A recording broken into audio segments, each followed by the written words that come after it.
Last week is one of the toughest weeks of the year. Those midweek matches are really a challenge for our athletes, physically, mentally, academically, and so it was just a grind. This weekend those matches were really big, especially with Norah out. So I was pleased that we battled. We easily could have lost a set against UNO. Should have lost one of those sets, and then I thought Kansas State had control of set 4. So for us to, what did I say, Kansas State? Iowa State. Yeah, Iowa State had control of set 4. So, I liked how we kind of worked to build momentum for set 5, and that allowed us to kind of come back and win that set 4. So good wins for the resume.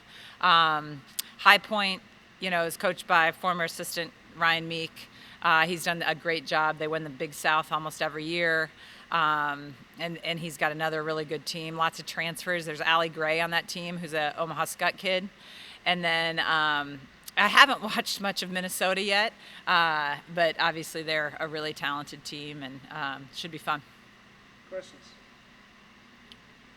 Obviously, you and Ryan had some pretty high highs here coaching together. Are there any unusual, emotions going into coaching someone who used to be on your staff? That seems like a unique thing, right? Yeah, and Ryan and Brian are really good friends. Ryan was the one that recommended Brian for our assistant job, so we've got lots of ties to Ryan. The emotions are, I want Ryan to do well in every match, but the one he's playing against Creighton. So I want to win. Is that? But he's done such a great job, and he was a part of our Elite 8 run, and is a coach that I think one of his secret sauces is he implores to his athletes that they can beat anyone. And I think you've seen that. They upset UCF in the NCAA tournament a couple years ago. So, I think he's done some amazing things as a head coach prior to coming to Creighton and then after. Is there any update on Norah? No update. Hey, what benefits, if any, that shows your team that they can play without Norah? I mean, is there a silver line? Obviously, Yeah. But what does this taught your kids? Well, first of all, I'm not good at playing the depth that we have on the bench. And so it's forcing that hand, which is good for us. I mean, if you look at the NCAA tournament the last 2 years, we've been bit by that, right? So it's getting other people experience, which is really good. I think we're continuing to get better. Norah is such an uplifting piece to our team. And so other people are having to step up. At endgame, she's really confident. So people are kind of having to work through those things. So I think, anytime an injury happens, it gives other players an opportunity to grow. And, Destiny's developing at a faster pace because of this opportunity. And obviously, you want to have her as soon as possible, but you also know it's a long season. How do you balance? Because I know she's probably chomping at the bit to get back. Yeah, honestly, it's not my balance. It's, people that are far more educated than I am. The medical staff will, let us know. And, first and foremost, we've got to make sure Norah's healthy and we protect her long-term career because her career could last many years beyond her time at Creighton. As you get further away from last week, and you understand that you didn't have, arguably one of the two irreplaceable players, right? Do you have a different evaluation of your performances, just based on you added a resume win and see how good Nebraska is now after they, when Stanford's even rolled them? Did it change your perspective on how you guys performed last week without her? No, I thought we were embarrassed the first 2 games against Nebraska. I still feel that way. I thought we started to compete, and I think part of that was some things that we were trying to lock into against Nebraska that didn't work. That's on the coaches. That's on me. But I liked that we battled, and I felt that way, after the match. I didn't like the first 2, but I thought we showed some resiliency. And I actually felt good after the weekend. I mean, it wasn't perfect by any stretch. I mean, there's plenty of things that we've got to get better at. But I feel like anytime you take out a key cog like that, there's going to be some disruption. And I think they've weathered it well, and I thought so at the time, too.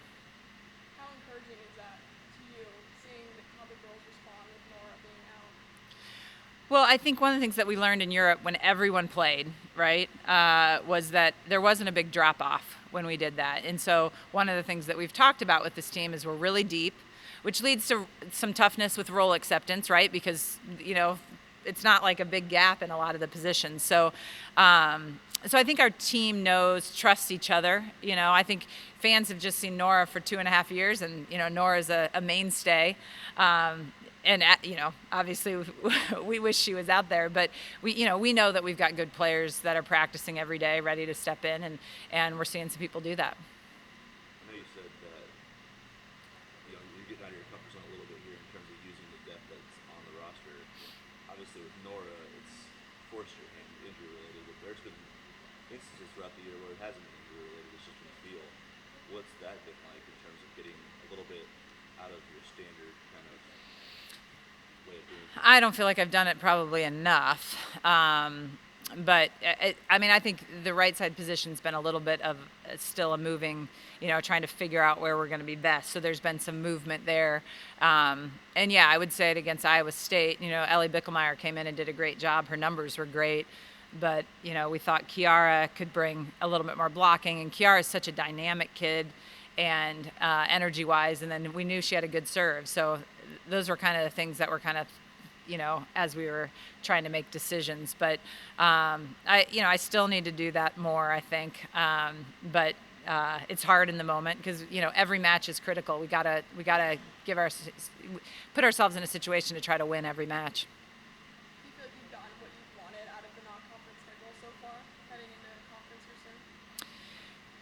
Yeah, part of it is seeing then how teams do. Right? Like we need Purdue to continue to win. We need LSU to continue to win. Iowa State to continue to win. So I think the hard part this year is Marquette has struggled. Last year we played them 3 times and they were top 25 all year. I'm not sure they're going to be top 25 RPI wise. So that makes all these other matches more critical. So, scheduling is, it's educated, but it's a guessing game to a degree of, I think this team's going to be good. Are they actually going to perform? Like, I thought Loyola Chicago, when we played them, was a really good team. Like, are they going to run through their conference? Northern Iowa, all those things play a big factor on, getting into the tournament, potentially getting a seed. You do that all yourself? Like, you have a team, you have analytics people going, okay, this is gonna be the best possible RPI in the non-con. I do our scheduling. I'll talk to our staff a little bit. It's probably not as analytical as someone that is analytical would be, but I know basically I need to find a team that wins a lot. so. Do you get some pushback though from people who don't want to play you? Occasionally. Yeah. But I'll commit to a tournament, but I will only commit if I know who's going to be there or if I can be involved with who's going to be there. And I respect that from the other end, because I know. And so a lot of times that conversation with the coach is, what are you looking for? So if they're looking for a 200 plus RPI team, that's not going to mesh with what we're looking for. So maybe we're not a good partner, even though we'd like to play each other. With the matches you played where you've, I guess, from the outside looking in a perspective, or, we think, oh, Creighton's the obvious favorite here, they should roll kind of thing. Playing those type of teams, that's kind of what you're going to deal with in Big East play. Has that, in a way, prepared you for the grind of that 2-month run through the league where you're basically going to be circled on the calendar every single time that you show up? Well, I think we've played some teams like that, you're saying, in the non-con, that are, I think, like a High Point's a great example. It's a really good team that people expect Creighton to win, that we could definitely not win, right? And yeah, the Big East, I would say this, the bottom half of the Big East looks to be a lot better this year. The Butlers, who, really struggled the last couple of years, they're coming in playing really well. We played them the first weekend. Villanova's really playing well. There's some teams that maybe have struggled. So I think what we're going to have to do as coaches is get the players to understand that. But I don't want to stress them out. Sometimes I stress them out so much of, they need to play loose and free. So it's a balance of making sure we respect everybody, but we also have to be us. We can't be so tightly wound that we can't lose, because you're never good if you're playing not to lose. You've seen a lot of value in playing for your team. You play on the road at Purdue, Nebraska, Minnesota. Yeah, I think it's trying to find a balance of that, right, in the non-con. Honestly, I think those environments sometimes are easier than a dead environment. I think our players really lean into, Minnesota will be a packed house, my guess. And so, they're rooting against you, but it's still a really fun environment. And at least historically, our teams have really leaned into that and enjoyed that. Now, I'll see some teams come into our gym, and you can tell it really rattles them. So I think it varies. But, sometimes it's the gym, like when we play High Point at Minnesota, that's going to be an empty gym, right? A smattering of our fans, smattering of their fans, but it'll be, it's on the road. That's sometimes when we really have to lean into our bench, and our coaches have to be a little bit more energized, because that sometimes can be the hardest. Anything else? Ice cream, didn't have to go far for ice cream this week. Yes. I actually was like, we're not getting ice cream. And they were like, it's a road trip. And I was like, okay, I guess so. Rob was excited.